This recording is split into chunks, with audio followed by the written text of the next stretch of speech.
નમસ્કાર, સ્વાગત છે આપનું કચ્છ ઉદય ટીવી ન્યૂઝમાં। હું છું દીપિકા પાંચાણી। તો બુલેટિનની શરૂઆતમાં એક નજર હેડલાઇન્સ પર।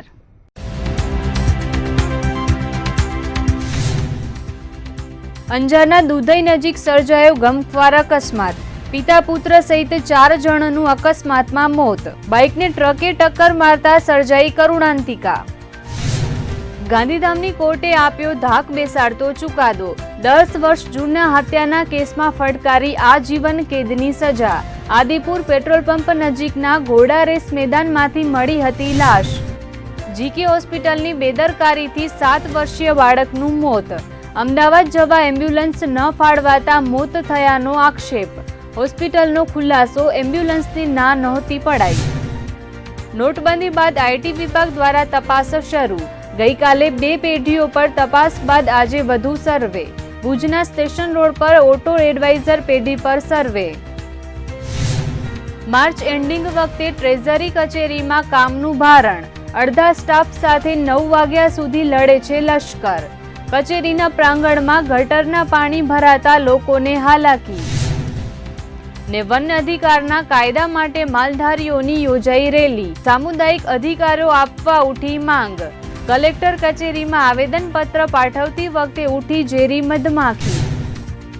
અંજાર તાલુકાના દુધઈ નજીક ગમખ્વાર અકસ્માતમાં 4 જિંદગીઓ હોમાઈ જતા કચ્છભરમાં ચકચાર મચી ગઈ હતી।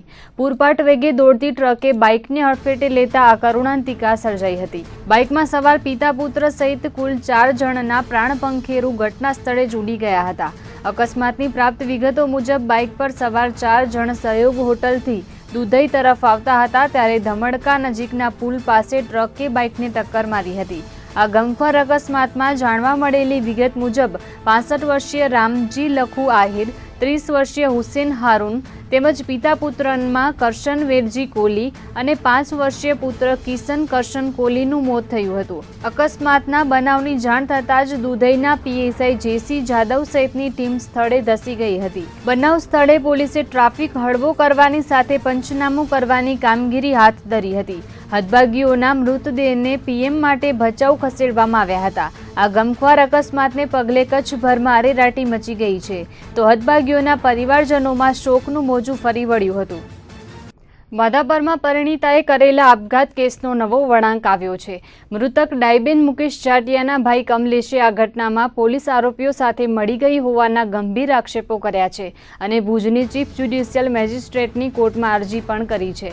માધાપરના ચકચારી આપઘાત કેસમાં સાસરિયાઓ સામે છેલ્લા 5 દિવસથી પોલીસે એફઆઈઆર નોંધી નથી ત્યારે પરિણીતાના ભાઈએ કોર્ટમાં કરેલી અરજી બાદ ભુજની સેશન્સ કોર્ટના ચીફ જ્યુડિશિયલ મેજિસ્ટ્રેટ એસસી વેમુલાએ પશ્ચિમ કચ્છ પોલીસને નોટિસ ફટકારી છે। ડાઈબેનના ભાઈ કમલેશ છાંગાએ કોર્ટમાં રજૂઆત કરી હતી કે તેની બહેનના આપઘાત કેસમાં દેખીતા પુરાવા હોવા છતાં પોલીસે 5 દિવસથી એફઆઈઆર નથી નોંધી। સાથે જ એફઆઈઆર નોંધાવવામાં વિલંબ કરીને પોલીસે આરોપીઓને પુરાવા સાથે ચેડા કરવાનો સમય આપી રહી હોવાનું પણ અરજીમાં ટાંક્યું હતું। આ કેસના આરોપી અને મૃતક ડાઈબેનના સસરા હરિહીરા જાટિયા કચ્છ જિલ્લા પંચાયતની બાંધકામ સમિતિના ચેરમેન છે તેથી તેમની રાજકીય વગરના કારણે પોલીસ એફઆઈઆર નોંધવામાં વિલંબ કરતી હોવાનું પણ કમલેશે અરજીમાં ટાંક્યું છે। ત્યારે ભુજની સેશન્સ કોર્ટના ચીફ જ્યુડિશિયલ મેજિસ્ટ્રેટ એસસી વેમુલાએ ફરિયાદની અરજીને ગંભીરતાથી લઈને પોલીસને આવતીકાલે જ ખુલાસો કરવા નોટિસ ફટકારી હોવાનું કમલેશ છાંગાના વકીલ હેમસી ચૌધરીએ જણાવ્યું હતું। ગાંધીધામના આદિપુર નજીક વર્ષ 2007માં ચકચારી મર્ડર કેસમાં ગાંધીધામ સેશન્સ કોર્ટે ધાક બેસાડતો ચુકાદો આપ્યો છે અને મર્ડર કેસના આરોપીને આજીવન કેદની સજા ફટકારી છે। પ્રાપ્ત વિગતો અનુસાર 4 ઓક્ટોબર 2007ના દિવસે મૃતક રેખા ઉર્ફે સુનીતા દરરોજ સવારે 9 વાગે નોકરી માટે ઘેરથી નીકળતી હતી અને બપોરે 2 વાગે પરત ઘેર પાછી ફરતી હતી પરંતુ તે દિવસે સાંજ સુધી સુનીતા ઘેર પરત ફરી ન હતી જેથી જીતેન્દ્ર ગોવિંદરામ મેંઘાણીએ પોતાના સગાવાલાઓને ત્યાં તપાસ કરી હતી પરંતુ સુનીતાનો કોઈ પત્તો મળ્યો ન હતો। રાત્રિના 8:30 વાગ્યાના અરસામાં સુનીતાએ પોતાના ઘેર લેન્ડલાઇન ઉપર ફોન કર્યો હતો અને તેની બહેન હેમાએ ફોન ઉપાડ્યો હતો। મૃતક સુનીતાએ ફોનમાં જણાવ્યું હતું કે બાવળની જાળીઓમાં જખુએ મને બાંધી રાખેલ છે, જેથી શોધખોળ હાથ ધરાઈ હતી. પરંતુ 7 ઓક્ટોબરના રોજ ફરિયાદી પોલીસ સ્ટેશનમાં હતો ત્યારે તેના મામાના ફોન પર કોઈ અજાણ્યા વ્યક્તિએ આદિપુર પેટ્રોલ પંપ નજીક ઘોડા રેસના મેદાનમાં લાશ પડી હોવાનું જણાવ્યું હતું, જેથી પોલીસે ઘટના સ્થળે દોડી ગઈ હતી. ત્યારબાદ પોલીસે જગુ ઉર્ફે જખુ આતુ મહેશ્વરી વિરુદ્ધ ફરિયાદ દાખલ કરવામાં આવી હતી અને પોલીસે આરોપીની ધરપકડ કરી લીધી હતી. મૃતક સુનીતાનો પીએમ રિપોર્ટ આવી ગયા બાદ કોર્ટમાં ચાર્જશીટ શરૂ કરાઈ હતી. ગાંધીધામના ત્રીજા અધિક સેશન્સ જજ ડી.આર. ભટ્ટ સાહેબની કોર્ટમાં કેસ ચાલી જતા આરોપીને કસૂરવાર ઠેરવીને આજીવન કેદની સજા ફટકારી છે. નેપાળ પાર્લામેન્ટરી ડેલિગેશનના 15 સભ્યોની ટીમ આજે સાંજે 5 વાગે ભુજ આવી પહોંચી હતી. આ ટીમને જિલ્લાના વહીવટી તંત્ર દ્વારા આવકાર આપવામાં આવ્યો હતો. ભુજ પહોંચ્યા બાદ નેપાળની ટીમના સભ્યોએ સૌપ્રથમ આઈ શ્રી આશાપુરા માતાજીના મંદિરે દર્શન કર્યા હતા. કચ્છમાં આવેલા ભૂકંપ બાદ કરાયેલા પુનઃવસનનું નિરીક્ષણ કરવા માટે નેપાળનું આ ડેલિગેશન કચ્છ આવ્યું છે. ત્યારે ભુજમાં સૌપ્રથમ તેમણે મુન્દ્રા રિલોકેશન સાઇટમાં આવેલા પ્રમુખસ્વામી નગરની મુલાકાત લીધી હતી, જ્યાં ભૂકંપ બાદ રો હાઉસીસમાં બંધાયેલા મકાનોનું નિરીક્ષણ કર્યું હતું. પ્રમુખસ્વામી નગરની મુલાકાત બાદ ભુજમાં નિર્માણ પામતા સ્મૃતિવનની મુલાકાત તેમણે લીધી હતી. ભૂકંપના દિવંગતોની યાદમાં બનતા મેમોરિયલ પાર્કને નિહાળીને નેપાળનું ડેલિગેશન અભિભૂત થયું હતું. સાથે જ કચ્છ ઉદયને પ્રતિક્રિયા આપતા પ્રતિનિધિઓએ કચ્છમાં થયેલા ડેવલપમેન્ટની સરાહના કરી હતી અને કચ્છ જેમ નેપાળમાં પણ ભૂકંપ પીડિતોનું પુનઃવસન કરવામાં આવશે તેવું જણાવ્યું હતું. નેપાળમાં આવેલા ભૂકંપ બાદ ભારત સરકાર દ્વારા ખૂબ જ સહયોગ મળ્યો છે તેવું પણ તેઓએ ઉમેર્યું હતું. हम लोग यहाँ के जो भूकंप में मृतक लोगों को श्रद्धांजलि देने के लिए हमारे टीम के सभापति और हमारे जो सदस्य लोग हैं वो हम लोग सबको श्रद्धांजलि देना चाहते हैं. और हमारे देश में भी 2072 साल में जिस तरीके से भूकंप गया और वहाँ भी 8-9 हज़ार आदमी मौत हुए, इसीलिए हम लोग यहाँ के जो यहाँ देख रहे हैं यहाँ का जो अभी पुनर्निर्माण का जो काम हो रहा है, हमें वो देखकर हम लोग को भी अपने देश में इसी तरह से सोचना बाध्य हुई. यही मैं कहता हूँ. तो यहाँ इस विजिट का उद्देश्य क्या है कि यहाँ का पुनर्निर्माण कैसे चल रहा है, इसका प्रोसेस क्या है, विधि क्या है, पीड़ित लोगों को कैसे राहत देना पड़ेगा, ये अनुभव की शेयरिंग के लिए हम यहाँ आया है. तो हमारा जो संसदीय टोली है आज भुज के इलाका में हमने जो दौरा किया, अनुगमन किया, तो हमको अनुभव हुआ कि यहाँ के सरकार ने ये जो राहत का कार्यक्रम है जनता के लिए तीव्र गति से दिया है. उन लोगों का राहत पहुँच गया है. फिर भी 99% जो बाकी काम हो वो भी रफ्तार में चल रहा है. ये कार्यक्रम देखकर हमारा टोली को ऐसे लग रहा है कि हम भी नेपाल में कैसे हमारे भूकंप पीड़ितों को अच्छे तरह से सर्विस डिलीवरी करना है. यहाँ से भी ये अनुगमन से हमको वहाँ का सर्विस डिलीवरी को सहज करने में मदद मिल जाएगा. 26 जनवरी में भुज में बहुत बड़ी भूकंप से क्षति हुई थी. घर और मकान का क्षति हुई थी, जन धन की क्षति हुई थी. हमको बहुत पीड़ा था. हमने सुना था भुज में सरकार ने द्रुत गति में कैसे काम किया है. यहाँ से नॉलेज लेकर, यहाँ से अनुभव लेकर हमारा देश में जो पीड़ित आदमी है उनको कैसे जल्दी से जल्दी उनको राहत प्रदान करें, पुनर्निर्माण करें और उनको सांत्वना दें. इसी मकसद के लिए हम इधर आ रहे हैं. बहुत अच्छी हुआ है और हमने बहुत खुश हैं. जो जिन तौर में यहाँ देखा हमने, यह निर्माण के लिए बहुत सारी चीज़ देखा, ये बहुत अच्छी है. જીકે જનરલ હોસ્પિટલની બેદરકારી વધુ એક વખત છતી થઈ છે. આદિપુરના 7 વર્ષીય બાળકનું બેદરકારીના કારણે મોત થયું હોવાના આક્ષેપો તેના પરિવારજનોએ કર્યા હતા. જીકે હોસ્પિટલમાંથી આઈસીયુ એમ્બ્યુલન્સ ફાળવવામાં ન આવતા બાળ દર્દીને લઈને અમદાવાદ જઈ શકાયું ન હતું. અને ભુજમાં જ બાળકે દમ તોડતા પરિવારજનોમાં શોકનું મોજું ફરી વળ્યું છે। આદિપુર હાઈવે પર આવેલા પેટ્રોલ પંપ પાસે રહેતા ગણપતભાઈ ફફલના 7 વર્ષીય પુત્ર સાગરનું જીકે જનરલ હોસ્પિટલમાં નિધન થયું હતું। શ્રમજીવી પરિવારે પોતાના બાળકને પ્રથમ ખાનગી હોસ્પિટલમાં ખસેડ્યો હતો। ત્યાં સામાન્ય સારવાર અપાયા બાદ તબીબને અમદાવાદ રિફર કરવા જણાવ્યું હતું, પરંતુ આ પરિવારની આર્થિક સ્થિતિ નબળી હોવાથી તેઓ ભુજની જીકે જનરલ હોસ્પિટલમાં આવ્યા હતા અને ગત 7મી માર્ચે સાગરને જીકેમાં દાખલ કરાયો હતો। ગઈકાલે તેની તબિયત થોડી ગંભીર થતાં શ્રમજીવી પરિવારે અમદાવાદ લઈ જવા માટે આઈસીયુ કે વેન્ટિલેટર વાળી એમ્બ્યુલન્સ ફાળવવા માંગ કરી હતી, પરંતુ જીકે હોસ્પિટલ દ્વારા એમ્બ્યુલન્સ આપવામાં ન આવી હોવાના આક્ષેપો પરિવારજનોએ કર્યા હતા। લગ્નના 15 વર્ષ બાદ ગણપતભાઈ ફફલને ત્યાં એકનો એક પુત્ર જન્મ્યો હતો। તેનું પણ માત્ર 7 વર્ષની નાની વયે નિધન થતાં પરિવારજનોમાં શોકનું મોજું છવાઈ ગયું છે। જો કે જીકે જનરલ હોસ્પિટલમાં બનેલી ઘટના બાદ સ્પષ્ટતા કરતા ડોક્ટર ભાદરકાએ કહ્યું હતું કે અમે હોસ્પિટલમાંથી એમ્બ્યુલન્સ આપવા તૈયાર હતા, પરંતુ પરિવારે કહ્યું હતું કે રસ્તામાં કંઈ થાય તો આવા સંજોગોમાં અમે શું કરી શકીએ તેવું ડોક્ટર ભાદરકાએ જણાવ્યું હતું। તબિયત તો 7 તારીખે અહીંયા લઈ આવ્યા હતા ત્યારે બરાબર હતી, પછી એમ્બ્યુલન્સ માટે તો અહીંયા ડૉક્ટરોએ દાખલ કર્યું તો તબિયત એમની થોડીક ખરાબ થઈ તો આ લોકોએ વેન્ટિલેટર ઉપર રાખી દીધું। તો વેન્ટિલેટર ઉપર રાખ્યું તોય વાંધો નથી, તો બીજી 8 તારીખ થઈ 9 તારીખ થઈ ત્યાં સુધી આવું આ લોકોએ કર્યું।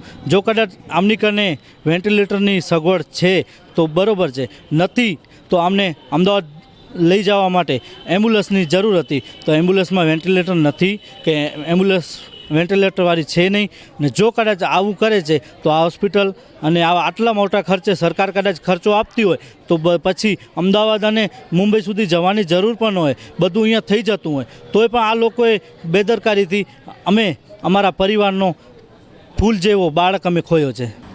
પછી અમે સારવાર બધી જ કરી હતી, એને પલ્મનરી હાઇપરટેન્શન ઓછું કરવા માટે અમે એની દવા પણ ચાલુ કરી હતી, વેન્ટિલેટર પર મૂક્યું હતું, વેન્ટિલેટર પર સારું હતું પણ ઇમ્પ્રૂવ નહોતું થતું। એ વખતે પણ અમે એમને કહ્યું હતું કે અમે તમને મોકલીએ, પણ એમની ઈચ્છા ઓછી હતી અને પછી અમારી ઘણી મહેનત પછી પણ બાળક બચી ના શક્યું। એની જે તકલીફો હતી અને પહેલાં પણ યુએન મહેતા કે જે કાર્ડિયાક ઇન્સ્ટિટ્યૂટ છે ત્યાં એને રિફર કરવા માટે ગાંધીધામથી પણ સલાહ આપવામાં આવેલી। આવા કન્ડિશનવાળા બાળક માટે કોઈ વખત મહેનત આપણી કારગત ન પણ નીવડે અને પૂરી રાત મહેનત કર્યા પછી પણ બાળકને બચાવી ન શક્યા અને ત્યાર પછી વચ્ચે પણ એને જે એમ્બ્યુલન્સમાં રિફર કરવાની વાત આવી, પણ ઘણી વખત લાગણીના કારણે પણ સગાવાલાને એમ થાય કે રસ્તામાં બાળકનું કદાચ મૃત્યુ થાય, અથવા તો એને એવી આશા પણ હતી કે અહીંયા બાળકને સારું થઈ પણ જાય, સારી હાલતમાં પછી આપણે અમદાવાદ લઈ જાય, એટલા માટે એને લઈ ન જઈ શક્યા।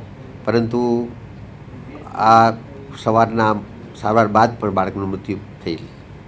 ભુજ તાલુકાના માધાપર પાસે માતેલા સાંઢની માફક દોડતી ખાનગી ટ્રાવેલ્સે બાઇક ચાલકને અડફેટે લેતા 24 વર્ષીય યુવાનનું ઘટના સ્થળે જ મોત નીપજ્યું હતું। પ્રાપ્ત વિગતો અનુસાર આજે સવારે ભુજ ભચાઉ રૂટમાં ચાલતી ભક્તિ ટ્રાવેલ્સની મિની બસ ભચાઉથી ભુજ આવી રહી હતી, ત્યારે પદ્ધર ગામે રહેતા 24 વર્ષીય પ્રવીણભાઈ શંભુભાઈ આહિરને અડફેટે લીધો હતો। હદભાગી યુવાન ભુજ બેંકના કામે આવી રહ્યો હતો, ત્યારે માધાપર નવાવાસ બસ સ્ટેશન પાસે બાઇક પાર્ક કરીને નીચે ઉતરી ગયો હતો, ત્યારે લક્ઝરીના ચાલકે યુવાનને ઠોકર મારી હતી અને હદભાગી યુવાન રોડ પર જ ફંગોળાઈ ગયો હતો। મૃતક યુવાનને માથાના ભાગમાં ગંભીર ઈજાઓ પહોંચી હતી। સારવાર માટે તાત્કાલિક ભુજની ખાનગી હોસ્પિટલમાં લઈ જવામાં આવ્યો હતો, પરંતુ હદભાગીને સારવાર નસીબ થાય તે પહેલા જ તબીબોએ મૃત જાહેર કર્યો હતો। અકસ્માતના બનાવ અંગે ભુજ શહેર બી ડિવિઝનને જાણવાજોગ ફરિયાદ નોંધીને હદભાગીની લાશને પીએમ માટે ખસેડવાની તજવીજ હાથ ધરી હતી। આ માર્ગ અકસ્માતમાં પદ્ધરના આશાસ્પદ યુવાનનું મોત નીપજતા પરિવારજનો તેમજ ગ્રામજનોમાં ગમગીની છવાઈ ગઈ હતી। નોટબંધી બાદ બેંકોમાં મોટા પ્રમાણમાં નાણાં ભરનાર પેઢીઓ પર હવે આઈટી વિભાગ દ્વારા સર્વે હાથ ધરાયો છે, જેમાં જિલ્લા મથક ભુજમાં આજે સતત બીજા દિવસે પણ આઈટી વિભાગ દ્વારા સર્વેની કામગીરી કરાઈ હતી, જેમાં ઓટો એડવાઇઝર પેઢી ઝપટે ચડી હતી। ગઈકાલે મોડી સાંજે ભુજની Balaji air travels and telecom નામની પેઢી પર તેમજ અંજાર માર્કેટયાર્ડમાં આવેલી આદર્શ ટ્રેડર્સ પેઢી પર સર્વે હાથ ધરવામાં આવ્યો હતો, ત્યારે આજે ભુજની વધુ એક પેઢી આઈટી વિભાગની નજરે ચડી હતી। હતી. ભુજના સ્ટેશન રોડ પર આવેલ કચ્છ ડ્રાઇવિંગ સ્કૂલ તેમજ હારૂન ઓટો એડવાઇઝર નામની પેઢી પર ભુજ આયકર વિભાગની ટીમે તપાસ આદરી હતી. તો મુન્દ્રામાં પણ એક પેટ્રોલ પંપ પર આઈટી વિભાગની ટીમ દ્વારા સર્વે હાથ ધરવામાં આવ્યો હતો. મુન્દ્રાના શક્તિનગરથી 0 પોઈન્ટ વચ્ચે આવેલા એક પેટ્રોલ પંપ પર આઈટી વિભાગની ટીમે સર્વે હાથ ધર્યો હતો. જ્યારે ગાંધીધામ આયકર વિભાગ દ્વારા પણ આણંદ ડેરી પર સર્વે હાથ ધરવામાં આવ્યો હતો. આ ડેરી મારફતે પણ અનેક બેહિસાબી નાણાંનો વહીવટ થયો હોવાનું જાણવા મળતા આઈટી વિભાગે પોતાનું રડાર કેન્દ્રિત કર્યું હતું. આઈટી વિભાગે હાથ ધરેલી તપાસમાં પ્રાપ્ત વિગતો મુજબ આ પેઢી દ્વારા નોટબંધી બાદ મોટા પ્રમાણમાં બેંકોમાં ટ્રાન્ઝેક્શન કરાયું હતું. ત્યારે આ નાણાં પેઢી પાસે ક્યાંથી અને કઈ રીતે આવ્યા તે સહિતની તપાસ આઈટી વિભાગે હાથ ધરી છે. ઇનામી યોજનાની સ્કીમ શરૂ કરીને 67 સભ્યોએ ભરેલા 8,04,000ની રકમ હડપ કરીને સ્કીમના સંચાલકોએ ઠગાઈ કરતા આદિપુર પોલીસ મથકે વિધિવત ફરિયાદ નોંધાઈ છે.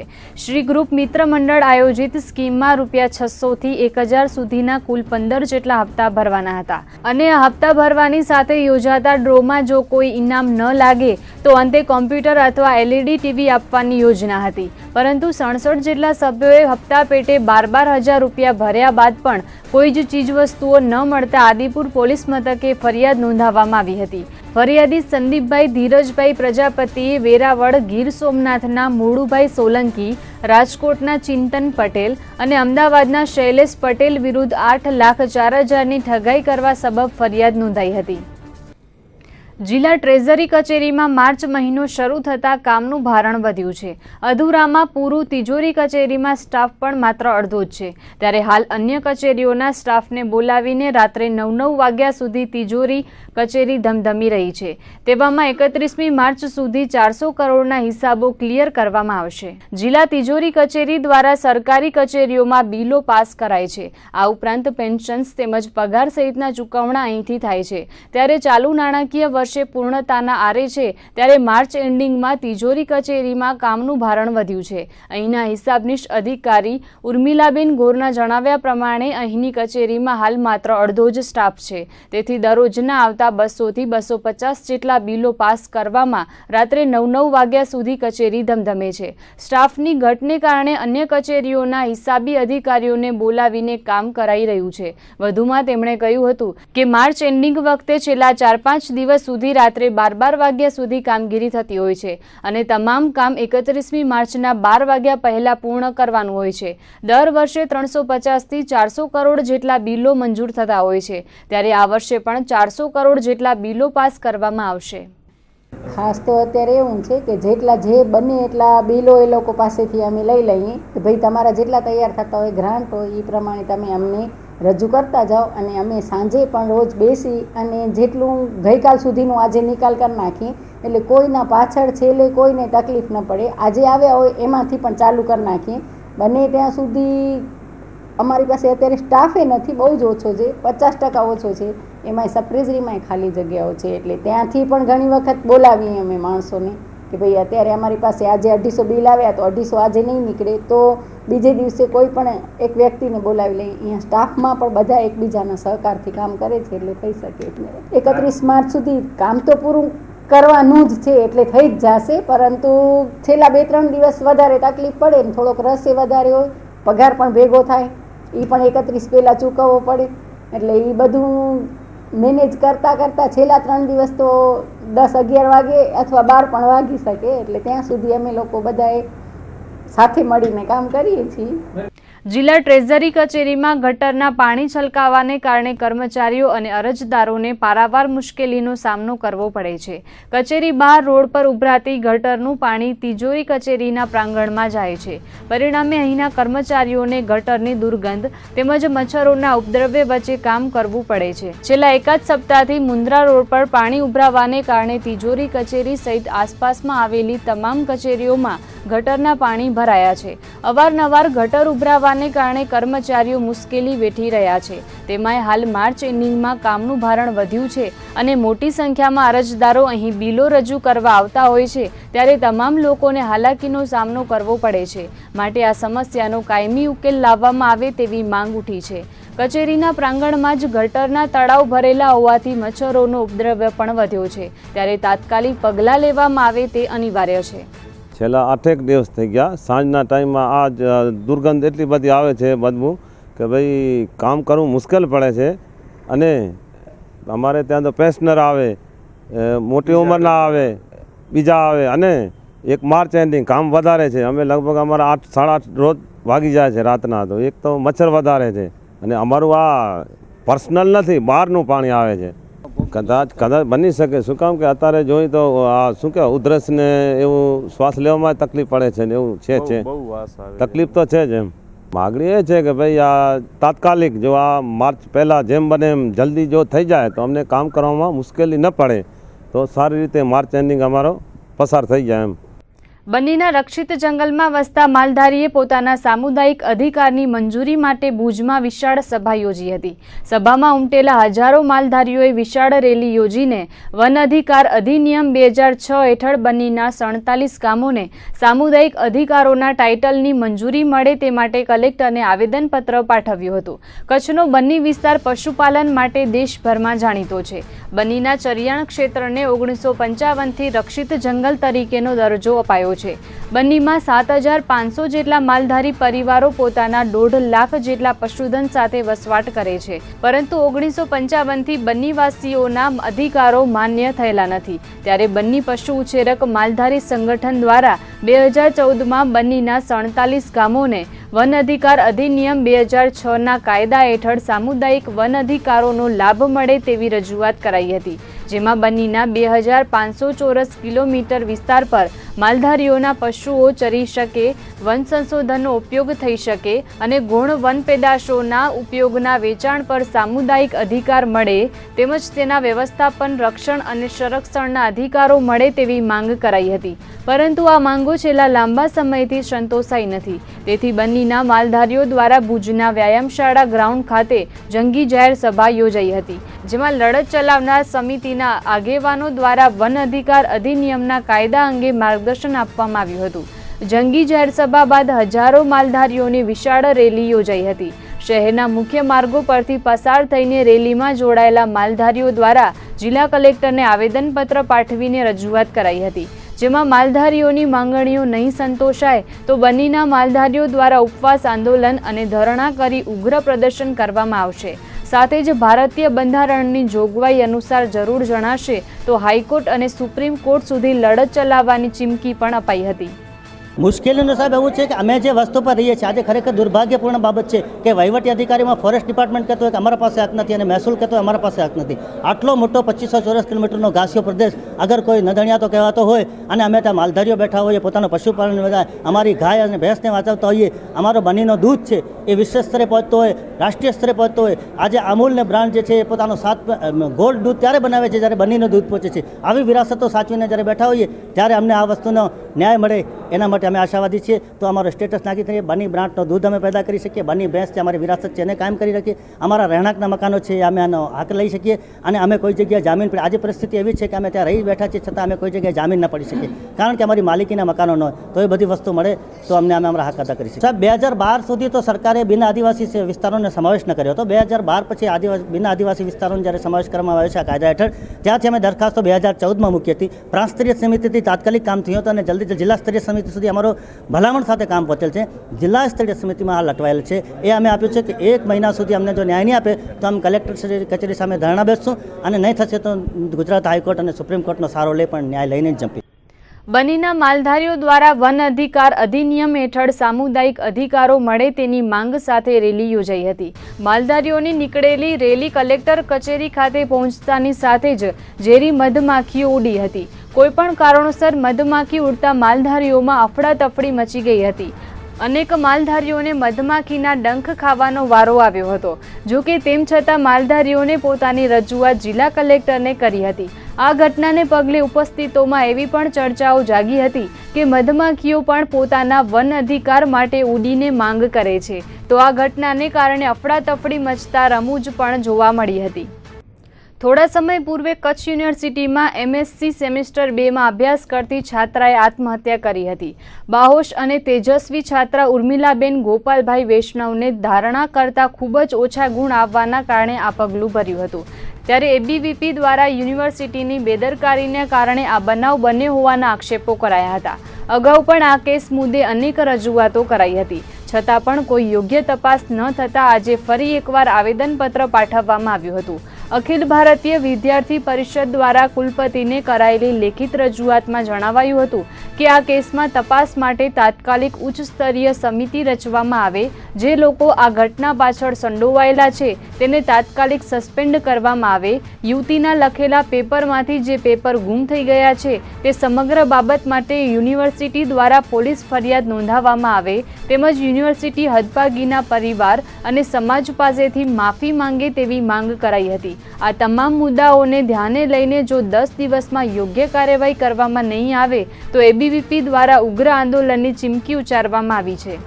અખિલ ભારતીય વિદ્યાર્થી પરિષદ દ્વારા કરાયેલી રજૂઆત બાદ યુનિવર્સિટીના ઇન્ચાર્જ કુલસચિવે ખુલાસો કરતા કહ્યું હતું કે આ મુદ્દે અગાઉ ECની બેઠકમાં ઠરાવ કરીને સમિતિની રચના કરાઈ હતી અને તેની તપાસ ચાલુમાં છે.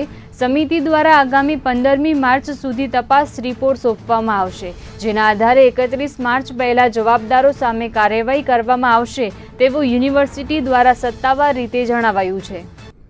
આગામી સમયમાં કચ્છમાં 748 શિક્ષકોની ભરતી થવા જઈ રહી છે. કચ્છમાં હાલ અંદાજે પ્રાથમિક શાળાઓમાં 2000થી વધારે શિક્ષકોની ઘટ છે, ત્યારે આગામી સમયમાં આ ઘટને નિવારી શકાશે. આગામી 23થી 25 માર્ચ દરમિયાન ભુજના સહયોગ હોલ ખાતે શિક્ષકોના સ્થળ પસંદગી માટે કેમ્પ યોજાશે. ગણિત, વિજ્ઞાન, સામાજિક વિજ્ઞાન અને ભાષાના શિક્ષકોની ભરતી કરવામાં આવશે. મેરિટ મુજબ અગ્રતા ધરાવતા ઉમેદવારોને પ્રથમ પસંદગી માટેની તક આપવામાં આવશે અને તમામ પ્રક્રિયા પારદર્શક હોવાનું જિલ્લા શિક્ષણ અધિકારી BR જરગેલાએ જણાવ્યું હતું.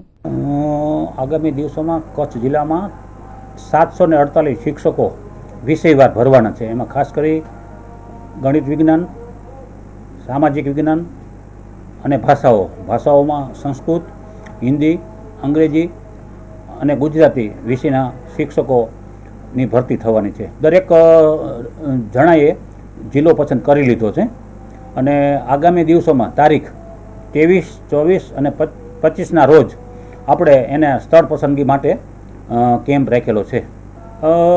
આની અંદર નિયમ સ્પષ્ટ જ છે, કારણ કે આ વસ્તુ તો ત્યાંથી મેરિટ મુજબ જ શિક્ષકો આવશે, એટલે મેરિટના અનુસંધાને આપણી પાસે જે અવેલેબલ જગ્યાઓ હોય છે, સરકારશ્રીએ જે નિયત કરેલી જગ્યાઓ હોય છે, નિયામકશ્રીએ એ જગ્યાઓ લિસ્ટ મુજબ ત્યાં નોટિસ બોર્ડ ઉપર મૂકવામાં આવશે અને એના અનુસંધાને મેરિટમાં જે અગ્રતા ક્રમે આવતા હશે અને જે વિષયવાર શિક્ષકો હશે એને એ પ્રમાણેના ગામો અમે આપતા જઈશું અને એ રીતે અમારી આ ટોટલ પ્રક્રિયા પારદર્શક હોય છે, જેમાં કોઈને કંઈ અન્યાય થવાનો કોઈ પ્રશ્ન ઉપસ્થિત થતો નથી.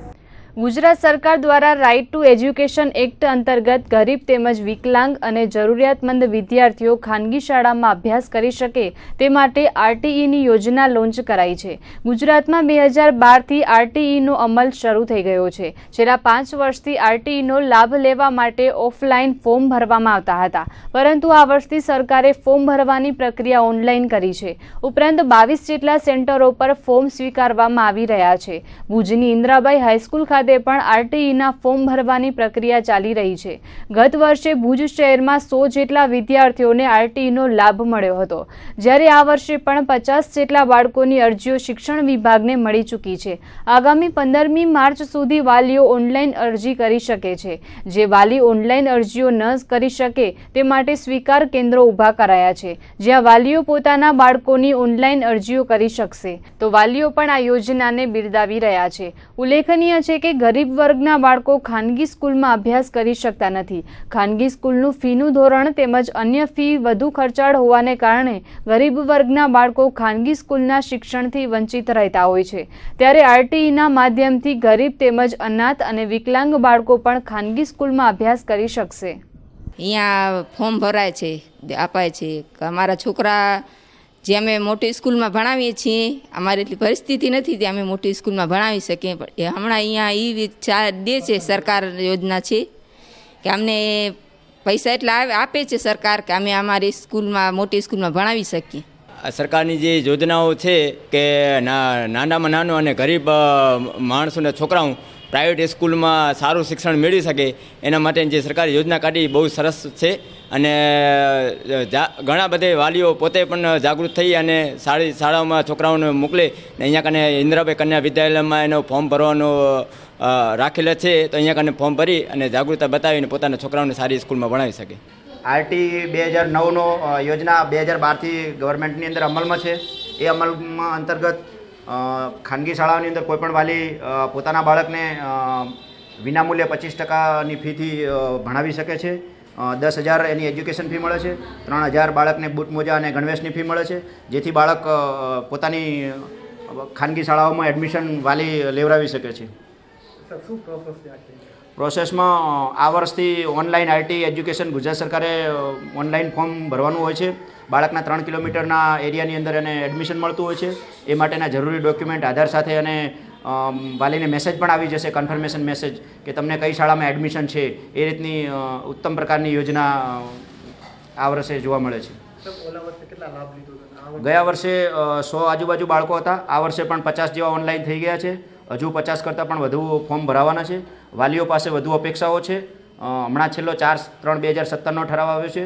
શહેરી વિસ્તારની 68,000 અને ગ્રામ્ય વિસ્તારની 47,000ની આવક ધરાવતા કોઈપણ વાલી એમાં ફોર્મ ભરી શકે છે. ભચાઉ નગરપાલિકાના કારોબારી ચેરમેનની ટર્મ પૂર્ણ થઈ ગયા બાદ આજે કારોબારી ચેરમેનની બિનહરીફ વરણી કરવામાં આવી હતી. ભચાઉના નગર અધ્યક્ષા ઉર્મિલાબેન પટેલના અધ્યક્ષસ્થાને મળેલી સામાન્ય સભામાં સુધરાઈના કારોબારી ચેરમેન પદે વોર્ડ નંબર 6માંથી ચૂંટાયેલા નરેન્દ્રભાઈ ઠક્કરની બિનહરીફ વરણી કરવામાં આવી હતી. આ વરણીને અરજણભાઈ રબારી, વિકાસ રાજગોર, ચીના મહારાજ, હર્ષદ ઠક્કર, મહેન્દ્રસિંહ જાડેજા, વિનોદ જેસર, અશોકસિંહ ઝાલા સહિતના અગ્રણીઓ વધાવીને નવનિયુક્ત કારોબારી ચેરમેનને શુભકામનાઓ પાઠવી હતી. 9 માર્ચને વિશ્વ કિડની દિન તરીકે ઉજવણી કરવામાં આવતી હોય છે. આજે પણ ભુજ સહિત સમગ્ર ભારતમાં કિડની હોસ્પિટલ ખાતે કિડની દિનની ઉજવણી કરાઈ હતી. શરીરમાં રહેલી 2 કિડનીઓ ખરાબ થઈ જવાને કારણે દર્દીને લોહી ચડાવવાની ફરજ પડતી હોય છે. સામાન્ય રીતે વધારે પડતી પેઇન કિલર ગોળીઓ ખાવાને કારણે અને વધારે પડતો શરાબના નશાને કારણે કિડનીઓને અસર પહોંચતી હોય છે. એક કિડની ખરાબ થઈ ગયા બાદ પણ વ્યક્તિ એક કિડની પર જીવંત રહી શકતો હોય છે, પરંતુ તેની કાળજી રાખવી પડે છે. કિડનીની બીમારી થયા બાદ દર્દીને લોહી ચડાવવાનું ફરજિયાત બની જાય છે. આવા કિસ્સાઓમાં કિડની ટ્રાન્સપ્લાન્ટ અથવા ડાયાલિસિસ પર વ્યક્તિ જીવી શકે છે. કિડની ટ્રાન્સપ્લાન્ટની પ્રક્રિયા ખૂબ જ ખર્ચાળ છે. જ્યારે સામાન્ય વ્યક્તિ કિડની ટ્રાન્સપ્લાન્ટ કરાવી શકતો નથી, ત્યારે માત્ર ડાયાલિસિસ કરાવીને જિંદગી જીવી શકે છે. કચ્છમાં પણ કિડનીની સારવાર અને ડાયાલિસિસની પ્રક્રિયા અમુક સંસ્થાઓ અને હોસ્પિટલોમાં નજીવા ખર્ચે કરવામાં આવે છે. ઉપરાંત મુખ્યમંત્રી મા અમૃતમ યોજના હેઠળ પણ લોકો આ સેવાનો લાભ લઈ શકે છે. હવે કિડની છે એ 2 કિડની હોય છે. એ આપણા શરીરમાં જે ખોરાક ખાઈએ એનાથી ઝેર જે ઉત્પન્ન થાય એ કિડનીમાં જઈને કિડની એને ઘારીને પેશાબ માટે બહાર કાઢી નાખે છે. એટલે એક એ ખ્યાલ રાખવાનો. બીજો શું છે કે વિશ્વ કિડની દિવસને દિવસે આપણે દર્દીઓને જે લોહી ચડાવવું પડતું હોય છે, તો એ લોહીના બાટલા ચડાવવા પડે. તો એની પાસે હોય નહીં, એટલે પબ્લિક જો કોઈ જ્યાં ડોનેશન કેમ્પ હાલતો હોય, આવા બ્લડ ડોનેશન કેમ્પ, એમાં જઈને લોહી આપણે આપીએ તો એ કોઈકની જિંદગીમાં આપણે બચાવ કરી શકીએ. અને આપણે જે લોહી આપીએ એ 48 કલાકમાં પાછો લોહી આપણે પેદા થઈ જાય. એના માટે આપણે 1 રૂપિયો પણ ખર્ચ કરવો નથી પડતો. સામે વ્યક્તિની જિંદગીની બહુ આપણે ઉપયોગી થઈ શકે એવી માહિતી છે. તે સિવાય એના માટે કાં તો કિડની ટ્રાન્સપ્લાન્ટ કરવું જોઈએ અથવા તો એને ડાયાલિસિસ કરવું જોઈએ. હવે કિડની ટ્રાન્સપ્લાન્ટ છે એ બહુ અતિ ખર્ચાળ છે. એ આજે સામાન્ય માણસને પોસાય નહીં. તે સિવાય ડાયાલિસિસ છે. હવે અત્યારે મુખ્યમંત્રી અમૃતમ યોજના હાલે છે, એમાં કિડની ટ્રાન્સપ્લાન્ટ પણ થાય છે. અને જેની પાસે કાર્ડ હોય એની પાસે, અને એની ઘણી બધી હોસ્પિટલો છે. એની માહિતી મારી પાસે છે. જ્યારે કોઈ પૂછશે તો હું માહિતી આપીશ. તે સિવાય ડાયાલિસિસ છે. હવે કચ્છમાં અત્યારે લાયન્સ હોસ્પિટલ છે, એમાં મહાયોજનાનું જે કાર્ડ હોય એને બિલકુલ વિનામૂલ્યે ખર્ચમાં કરી આપવામાં આવે છે. તે સિવાય મુન્દ્રામાં કુદરતી ઉપચાર કેન્દ્ર છે, એમાં છેલ્લા ઢબના મશીનથી ફક્ત 100 રૂપિયામાં ડાયાલિસિસ કરી આપવામાં આવે છે. તેવી જ રીતે માંડવીમાં જનકલ્યાણ કેન્દ્ર છે, એમાં પણ ફક્ત 100 રૂપિયામાં કરી આપવામાં આવે છે. તેવી જ રીતે માંડવીમાં એમ્સ હોસ્પિટલ છે, કૌશિક શાહ, એ પણ બહુ રાહત દરે કરી આપે છે. એટલે આના માટે તમે પબ્લિકે બહુ સજાગ રહેવું જોઈએ. બહુ બની શકે ત્યાં સુધી આ રોગ થવાનું મુખ્ય કારણ પેઇન કિલર ગોળીઓ દુખાવાની એ બની શકે ત્યાં સુધી ખાવી ન જોઈએ, એવી મારું મંતવ્ય છે. માંડવી ખાતે ગ્રામ રક્ષક દળના જવાનોના પ્રશ્નો માટે બેઠક યોજાઈ હતી. ગ્રામ રક્ષક દળ એટલે કે GRD તરીકે પોતાની સેવા આપતા જવાનોના કેટલાક પડતર પ્રશ્નો અંગે મહત્વની બેઠક મળી હતી, જેમાં પશ્ચિમ કચ્છ SPના સૂચનાને પગલે DYSP JK જયસ્વાલે GRD જવાનોના પ્રશ્નો સાંભળ્યા હતા. ખાસ કરીને ગ્રામ્ય રક્ષક દળના ફરજ બજાવતા કર્મચારીઓનો પગાર છેલ્લા 5 મહિનાથી થયો ન હોવાથી રજૂઆતો થઈ હતી. GRD જવાનોના પગાર છેલ્લા લાંબા સમયથી ન થતા સમયસર ચૂકવણું કરવામાં આવે તેવી માંગ કરાઈ હતી. આ ઉપરાંત GRDના યુનિફોર્મ સહિત અન્ય પડતર પ્રશ્નો અંગે રજૂઆત કરાઈ હતી. પગાર ન થવા મુદ્દે DYSP JK જયસ્વાલે જણાવ્યું હતું કે સરકારમાંથી ગ્રાન્ટ રિલીઝ કરવામાં ન આવતા પગાર સમયસર થઈ શક્યો નથી. આ ઉપરાંત પ્રશ્નોની રજૂઆત SP સમક્ષ કરીને તમામ પ્રશ્નોનું નિરાકરણ લાવવાની દિશામાં પ્રયાસો કરાશે. આજનો કાર્યક્રમ ખાસ તો GRD ગ્રામ રક્ષક દળ એમના જે પ્રશ્નો છે, એમની જે જુદી જુદી રજૂઆતો છે, એના માટેનું આ સંમેલન રાખ્યું હતું. એ એમના પોતાના પ્રશ્નોને અમારી સમક્ષ રજૂ કરી તો અમે પ્રશ્નોનું નિરાકરણ કરવા માટે મહેરબાન પોલીસ અધિક્ષક સાહેબશ્રીને આ પ્રશ્નો જે રજૂઆતો છે એનાથી અવગત કરીશું અને એ લોકોના જે બી પ્રશ્નો છે, જે બી રજૂઆતો છે એનું વહેલી તકે નિરાકરણ લાવે એ માટેનો પૂરેપૂરો પ્રયત્ન કર્યો. એમાં એ વાત સાચી છે, પણ એમાં જ્યાં સુધી ગ્રાન્ટ સરકાર તરફથી આવતી હોય છે, એ ગ્રાન્ટ રિલીઝ થતી હોય છે તો તરત જ હવે આપી દેતા, ચૂકી દેતા હોય છે. તો ઘણીવાર ગ્રાન્ટ આવવામાં થોડું વહેલું મોડું થતું હોય છે, પણ ગ્રાન્ટ આવી જતી હોય છે. પણ એ પ્રમાણે જેમ મને વહેલી આ લોકોના પગાર ભથ્થા ચૂકવાઈ જાય એ માટેના પૂરેપૂરા પ્રયત્ન કરીશ. તો આજના બુલેટિનમાં બસ આટલું જ. ફરીથી મળીશું આવતીકાલે. નમસ્કાર.